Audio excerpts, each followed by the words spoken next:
Welcome to the audio digest of the American Journal of Psychiatry. This is Dr. Susan Schultz with highlights for the month of May 2008. Please note that the full text of all articles may be viewed online at ajp.psychiatryonline.org, including all author affiliations and disclosures. This month will begin with a clinical case conference by Carolyn Turvey and Don Klein. Their case illustrates the interactions between depression and comorbid chronic illnesses. Then we'll highlight a report by Marisa Domino and colleagues on the cost-effectiveness of treatments for adolescent depression. We'll also include an editorial by Grayson Norquist and colleagues. Then we'll turn to two long-term studies on the relationship between childhood treatment for attention deficit hyperactivity disorder and later substance abuse. In addition, we'll highlight an editorial on these articles by Nora Volkow and James Swanson. Another long-term study on the treatment of patients with borderline personality disorder is presented by Anthony Bateman and Peter Fonagy. A partial hospitalization program that focused on mentalization was compared with treatment as usual. We'll take a look at the results 5 years after the end of treatment. We'll conclude with an article by Amy Pinkman and colleagues on the effect of race in facial processing by African American and Caucasian individuals with schizophrenia.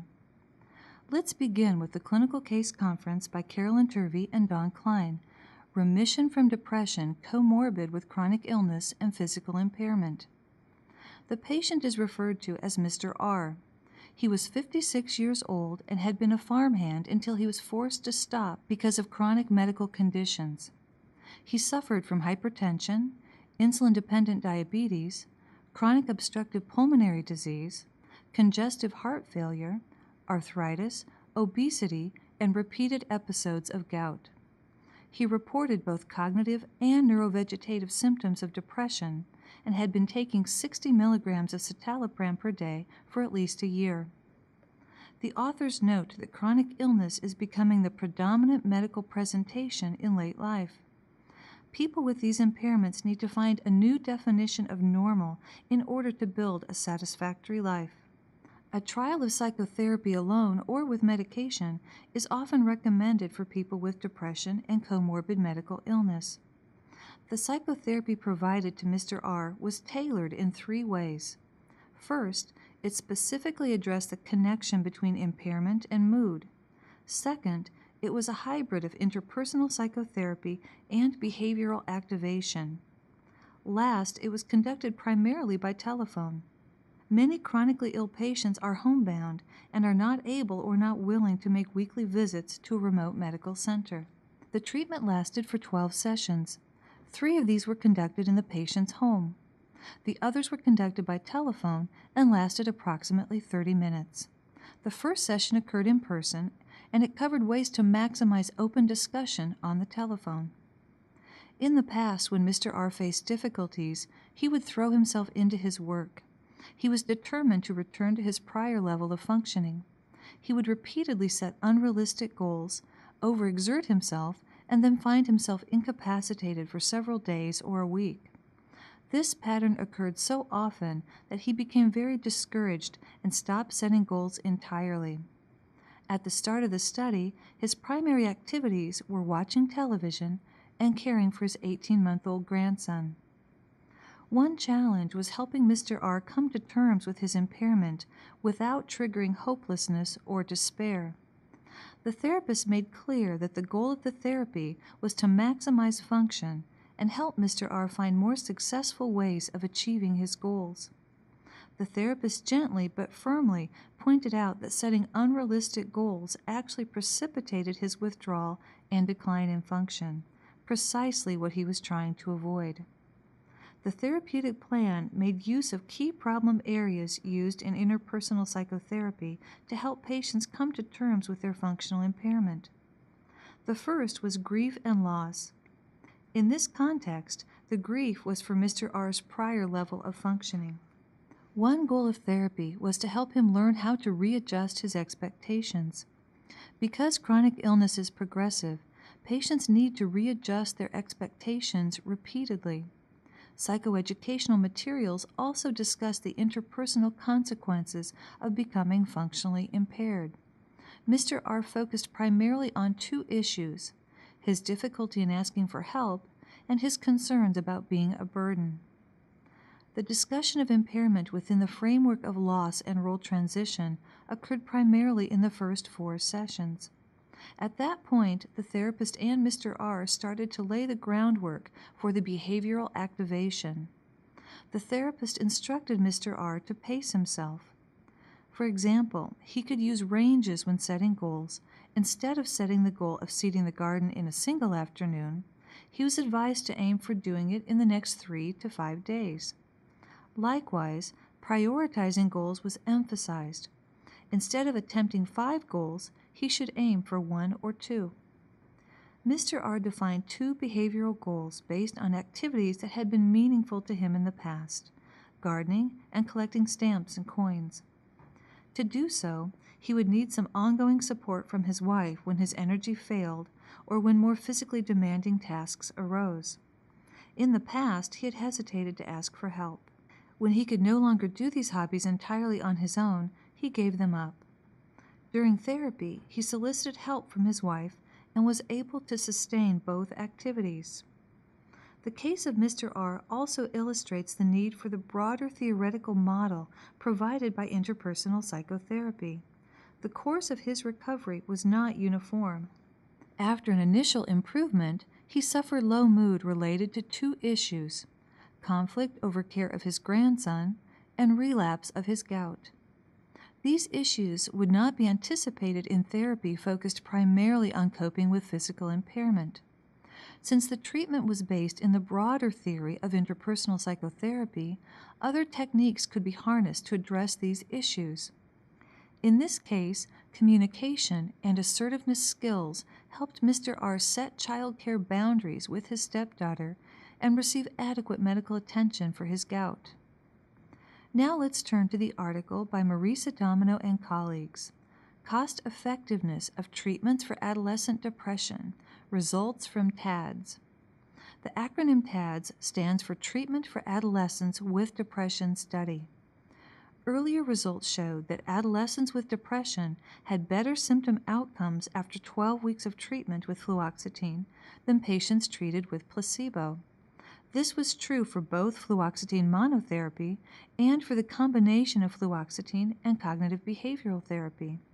CBT alone did not demonstrate improved results over placebo. The costs of treatment are another important concern, and so Domino and colleagues related the efficacy results to monetary and time costs. Their analysis covered 351 adolescents aged 12 to 18 years, and it included both study expenses and costs for other services. In order to approximate total service costs, the time and travel costs for adult caregivers of the study participants were also included. Time was quantified by multiplying hourly wages by the hours spent traveling or waiting. The authors used the patient's scores on the revised Children's Depression Rating Scale to determine quality-adjusted life years for each treatment group. The analysis produced incremental cost-effectiveness ratios, which expressed the marginal cost of 1 unit of improvement in the depression rating. In this 12-week study, treatment with fluoxetine cost only slightly more than placebo. It had comparable costs for time and for services outside the study protocol, and outcomes were clearly better than with placebo. The marginal cost per quality-adjusted life year was relatively low. Cognitive behavioral therapy alone was neither effective nor cost-effective. Combination therapy had the highest total cost, but also the greatest improvement in depression scores, and so it was considered cost-effective. However, it would be recommended over fluoxetine only if the additional clinical improvement is worth the markedly higher cost. The authors note limitations of their analyses. These include the short duration of treatment, which lasted 12 weeks, and the omission of adverse effects, such as suicidality. Other methodologic issues are highlighted in the editorial by Grayson Norquist and colleagues, entitled Cost Effectiveness of Depression Treatment for Adolescents. They discuss the use of incremental cost-effectiveness ratios.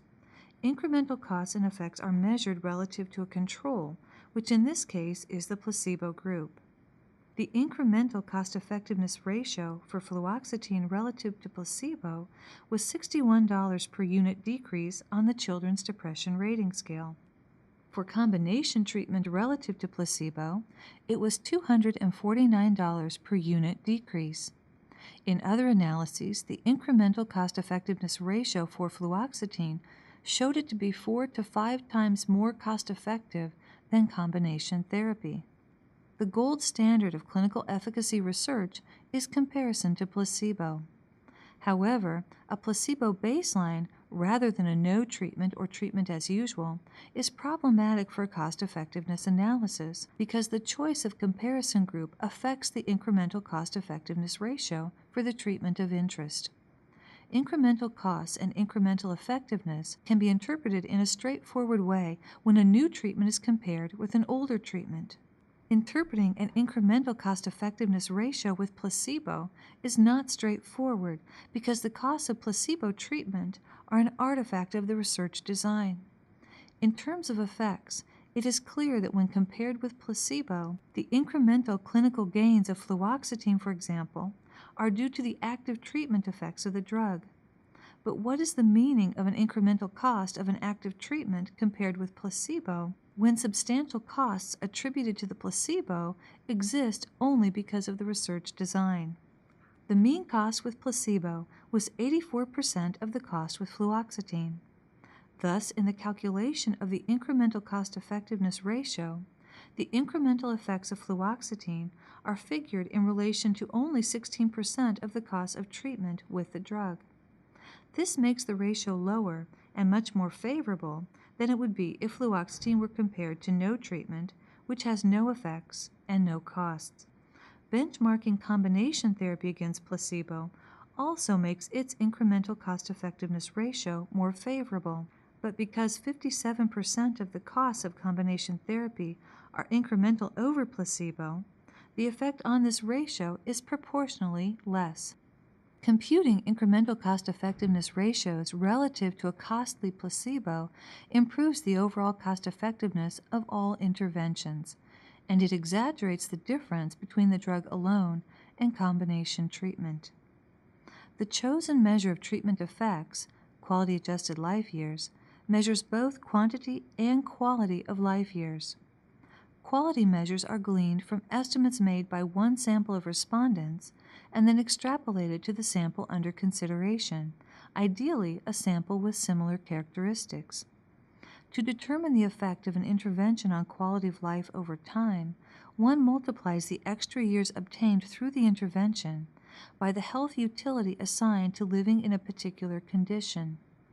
One can then determine the cost per quality-adjusted life year and compare various interventions on their costs for providing an added quality-adjusted life year. However, using data from adults to impute values for depressed adolescents may be an unreliable guide to the true benefits from treatment. To evaluate treatment alternatives fully, all of the costs and effects of a treatment should have a chance to emerge. Domino and colleagues use the data available to them, but many clinicians would consider 12 weeks a very short period in which to make a decision about an intervention. Some disorders have longer periods of symptoms, and the effects of some interventions may not be seen until later. Indeed, a recent publication of follow-up data reveals a somewhat different outcome in the TAD study. At 36 weeks, combination therapy continued to show better outcomes, but improvement on CBT alone was similar to fluoxetine alone. In addition, suicidal ideation is another important potential outcome measure, and it appears to be more prominent in those who take fluoxetine alone. If a longer study period showed even more improvement with CBT than fluoxetine, then the incidence of suicidal ideation and medical side effects become more prominent in patients taking fluoxetine alone, then calculations for quality-adjusted life years would change considerably, and cost-effectiveness could change in favor of CBT. Recent studies from outside the United States also indicate uncertainty about the relative cost effectiveness of various interventions for depressed adolescents. A recent British study showed no difference at 28 weeks in the cost effectiveness of fluoxetine alone compared with a combination of fluoxetine and CBT. However, an Australian study of children and adolescents reported that CBT alone was more cost-effective than antidepressant medications. Thus, the issue remains unresolved. Now we'll focus on two long-term studies demonstrating that stimulant treatment of attention deficit hyperactivity disorder in young children does not increase the risk of substance abuse in early adulthood. One is by Joseph Biederman and colleagues and is titled Stimulant Therapy and Risk for Subsequent Substance Use Disorders in Male Adults with ADHD, a naturalistic controlled 10-year follow-up study. This study was a prospective follow-up of boys with ADHD. At baseline, they were between the ages of 6 and 18. Most were reassessed at the 10-year follow-up. Of these, 82 had been treated with stimulants during their lifetime, and 30 had not. At the 10-year follow-up, the two groups showed no significant differences in the rates of alcohol use disorders, nicotine dependence, or other substance-related disorders. The age when stimulant treatment began was not related to the risk for later substance use disorders. An age-related difference was apparent in the study by Salvatore Manuzza and colleagues. They report their prospective follow-up study in the article, Age of Methylphenidate Treatment Initiation in Children with ADHD and Later Substance Abuse, Prospective Follow-up into Adulthood. Their study included 176 boys who were treated with methylphenidate between the ages of 6 and 12. At the 17-year follow-up, the authors examined the occurrence of drug use disorders other than alcohol dependence or abuse. The rate for the subjects who had started taking methylphenidate at age 6 or 7 was similar to the rate for matched comparison subjects without ADHD. On the other hand, the rate of drug abuse was statistically significantly higher among those who had begun methylphenidate treatment between the ages of 8 and 12. The findings of these two long-term studies are discussed in an editorial by Nora Volkow and James Swanson. Does childhood treatment of ADHD with stimulant medication affect substance abuse in adulthood? They begin with the concern about a possible connection between stimulant medications and drugs of abuse. Both are able to increase dopamine concentrations in the nucleus accumbens, which is the neural mechanism considered crucial for their reinforcing effects. Indeed, methylphenidate and amphetamine are sometimes abused in some settings. This misuse can produce dependence. Another reason for concern is the timing of exposure. Human epidemiological studies have shown that the earlier an individual is exposed to substances with abuse potential, such as alcohol and nicotine, the greater the risk of abuse and dependence in adulthood. However, the opposite perspective has also been proposed, that stimulant treatment of children and adolescents with ADHD may reduce the risk of later substance abuse. Considering that individuals with ADHD are at higher than normal risk for substance abuse, it is urgent that these two perspectives be addressed properly, yet relatively few clinical studies have done so. Both the Biederman and Manuzza studies document high rates of substance use disorders in their adult cohorts, up to 45%. On the other hand, both demonstrate that the long-established clinical practice of using stimulant medication to treat young children with ADHD neither increases nor decreases the risk for substance abuse in adulthood. Because these findings are relevant to clinical practice, it is important to identify potential sources of uncertainty. These two studies evaluated clinically referred samples, and medication status was not randomized, and so the findings are vulnerable to referral bias. The samples were also small. Also, treatment with stimulants was initiated at an average age between 8 and 9 years, with most children discontinuing treatment after 2 to 6 years on average. Thus, most individuals were probably exposed to stimulants only a short time during childhood, and only a few were likely exposed to stimulants because of treatment during adolescence. In preclinical studies, Exposure to stimulants during the period corresponding with adolescence but not childhood increased sensitivity to the rewarding effects of cocaine. Therefore, prospective studies of larger samples of adolescents treated with stimulants are necessary to more carefully evaluate the consequences of stimulant exposure during this developmental period. An interesting finding of the Biederman study is the failure to confirm the prior claim that treatment with stimulants markedly reduced the risk for substance abuse. They suggest that the prior finding was because of a temporary benefit that delayed the initiation of drug abuse. This merits further investigation, since reduction of drug exposure during this developmental stage would be expected to result in improved outcomes, including less risk for dependence. However, others have proposed a parsimonious explanation that the untreated ADHD group was an average of 2 years older than the treated group, and that an uncontrolled age difference accounted for the difference in substance use that increased with age during adolescence. An interesting finding from the Menuza study is the observation that subjects who began stimulant treatment after 8 years of age had greater substance abuse that was mediated by an increase in antisocial personality disorder in adulthood. Remarkably, the subgroup with treatment before the age of 8 did not differ from comparison subjects in lifetime rates of non-alcohol substance abuse. The authors discuss the possibility that early stimulant treatment of ADHD may have had a protective effect against the emergence of conduct disorder, which usually precedes antisocial personality disorder and increases the risk for drug abuse. However, this hypothesis is not supported by early findings from the multimodal treatment study of ADHD, a prospective follow-up study. Stimulant treatment in that study did not selectively reduce conduct disorder. In addition, over the past decade, there has been a 5-fold increase in the treatment of ADHD with stimulants in the United States, but no change in the prevalence of conduct disorder. The 2 articles in this issue highlight the need to develop a better understanding of the natural history of ADHD over time. It was once assumed that ADHD was a childhood disorder. Later, this idea was rejected, and it was proposed that ADHD will persist in a large number of individuals.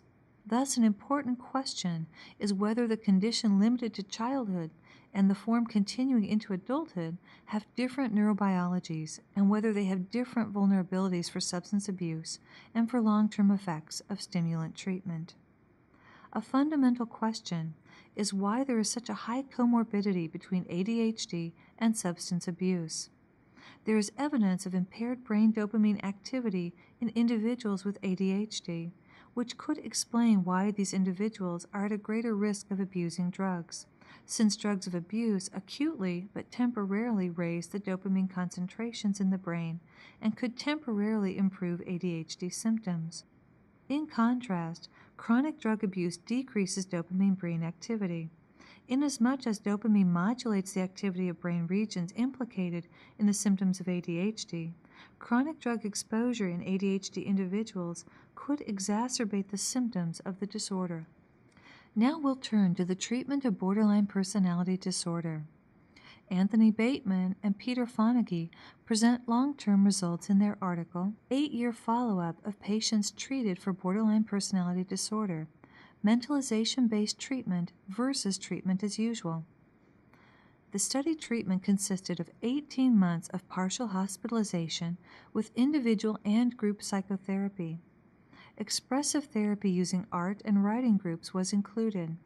Crises were managed within the team, and medication was prescribed according to a protocol by a psychiatrist in the therapy program. All aspects of treatment were oriented toward understanding behavior in terms of the patient's underlying mental states. In psychotherapy, the patient and therapist collaboratively generated alternative perspectives to the patient's subjective experience of him or herself and others. The therapy ranged from validating and supportive interventions to exploration of the therapy relationship itself. This psychodynamic therapy was manualized and in many respects overlapped with transference-focused psychotherapy. At the end of 18 months, the patients were offered another 18 months of mentalizing group therapy, which was conducted on an outpatient basis twice a week. The study intervention was compared with treatment as usual. This consisted of general psychiatric outpatient care, medication prescribed by the consultant psychiatrist, community support for mental health services, and periods of partial hospital and inpatient treatment as necessary, but no specialist psychotherapy. Patients were randomly assigned to the two treatments. Results were compared 8 years after random assignment, which was at least 5 years after the end of the mentalization-based therapy. 22 patients in the follow-up evaluation had received the mentalization treatment, and 19 received treatment as usual. The follow-up interviewers were blind to the original group allocation. The primary outcome measure was the number of suicide attempts over the 5 years after discharge. Overall, 46% of the patients made at least one suicide attempt. However, the rate was only 23% for the patients who received mentalization-based treatment, contrasted with 74% for the group receiving treatment as usual. A significant difference between the groups was apparent as early as the outpatient phase of mentalization treatment. Differences between groups were also found on the use of services, global function, and scores on the Zannarini rating scale for borderline personality disorder. The patients who received treatment as usual received more services over time, perhaps because they continued to have more symptoms. In both groups, scores on the Global Assessment of Functioning scale continued to indicate deficits. Nevertheless, when compared to the group who received treatment as usual, the patients receiving the mentalization therapy were more likely to be functioning reasonably well and to have some meaningful relationships. More striking was how badly the treatment as usual group managed despite significant input. Suicide attempts during follow-up were almost 10 times more common in this group as in the mentalization group. Associated with this were more emergency room visits and greater use of polypharmacy. However, although the number of hospital days was greater for this group, the percentage of patients admitted to the hospital during follow-up was only 25 to 33%. Now we'll conclude with the article by Amy Pinkman and colleagues, The Other Race Effect in Face Processing Among African American and Caucasian Individuals with Schizophrenia. Their study demonstrates that patients with schizophrenia are better able to remember faces and recognize facial expressions when the face represents a person of the same race as the viewer. This effect is well established in healthy people, but it is particularly relevant to patients with schizophrenia because tests using facial images are frequently administered to assess cognitive functioning. Earlier research showed that non-Caucasian patients performed more poorly on these tests than Caucasian patients. However, studies that tested patients from both ethnic groups but only used pictures of Caucasian faces may have biased the findings in favor of the Caucasian group. The Pinkham study included both ethnic groups in the facial images as well as among the test participants. The race effect was tested in 270 patients with schizophrenia and in healthy subjects. The patients did have poorer performances than the comparison subjects on immediate recall of faces, delayed recall of faces, and recognition of emotions. However, both groups showed different levels of accuracy depending on the race of the participant and the race of the facial image being viewed. In the immediate recall, African American participants were more likely to recognize same-race faces than other race faces. In the delayed recall, all participants better recognized faces of their own race. In emotion recognition, African American and Caucasian participants performed similarly when identifying emotion in African American faces, but both African American and comparison subjects had disproportionately worse accuracy for Caucasian faces. The authors described the implications of these effects for the measurement of face processing in schizophrenia. Specifically, findings of greater impairment in African American patients are spurious when Caucasian faces are used as stimuli. The presence of an intact other race effect in schizophrenia also suggests a normative developmental pattern. An other race effect can be found in very young children, and it increases over the course of childhood. These developmental changes suggest that this effect may be experientially related and driven by greater exposure to same-race faces than to other race faces during childhood. Thus, despite face processing deficits in other domains, the other race effect exhibited by individuals with schizophrenia may reflect normative developmental experiences with faces, and perhaps even normative development of the neural mechanisms of face processing. It would be informative to compare individuals with schizophrenia to people with other neurodevelopmental disorders, such as autism, who similarly show face processing deficits in adulthood, but demonstrate deficits with face experience throughout childhood. This concludes the audio highlights of the May issue of the American Journal of Psychiatry. We invite you to refer to the online issue at hap.psychiatryonline.org for the full text of these and other articles. We also welcome comments regarding this audio. They can be emailed to Jane Weaver. Her email address is jweaver@psych.org. Thank you.